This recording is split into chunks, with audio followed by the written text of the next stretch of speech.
Did you know that the small piece of plastic in your wallet has a history that dates back over a century? That's right. Today, we're peeling back the curtain on the secret history of credit cards. You might think they're just tools for buying things, but their journey is filled with twists and turns that have changed the way we handle money forever. So, buckle up as we explore this fascinating tale. Our story begins long before the modern credit card. In the early 20th century, people relied on cash and barter. But as the economy expanded, so did the need for a more efficient way to pay. Enter the charge plate. Introduced in the 1920s, these metal plates were used by wealthy customers at certain stores, allowing them to make purchases on credit. Imagine carrying around a metal card. It was a big step towards what we know today. By the 1950s, the charge plate was evolving, and so was the idea of credit.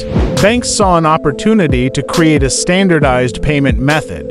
In 1950, the first credit card we recognize today was launched by Diners Club. It was originally designed for dining expenses, but quickly grew in popularity.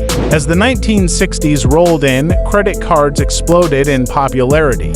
More companies jumped into the game, leading to fierce competition.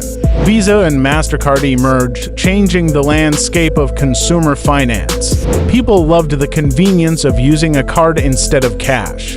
It was a game changer for both consumers and merchants. But with great convenience came great responsibility. Many people started spending beyond their means, leading to a surge in debt. This was the beginning of a complex relationship between consumers and credit.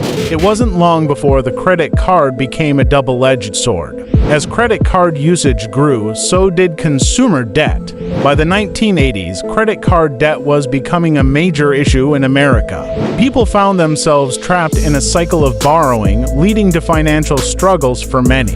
In response, the government stepped in with regulations to protect consumers from predatory practices. These regulations aimed to create transparency in lending practices. For instance, credit card companies had to disclose interest rates and fees more clearly. This was a necessary step to help people make informed choices about their finances. Fast forward to the 21st century, and the game has changed yet again. With the rise of the internet, online shopping became the norm. Credit cards adapted to this new reality, leading to innovations like virtual cards and mobile payment apps. Suddenly, we could make purchases with just a click or a tap. But with this digital transformation came new challenges. Cybersecurity became a significant concern as hackers sought ways to steal personal information. Credit card companies had to innovate not just in technology, but also in security measures to protect consumers. So, what does the future hold for credit cards? With the rise of cryptocurrencies and biometric payments,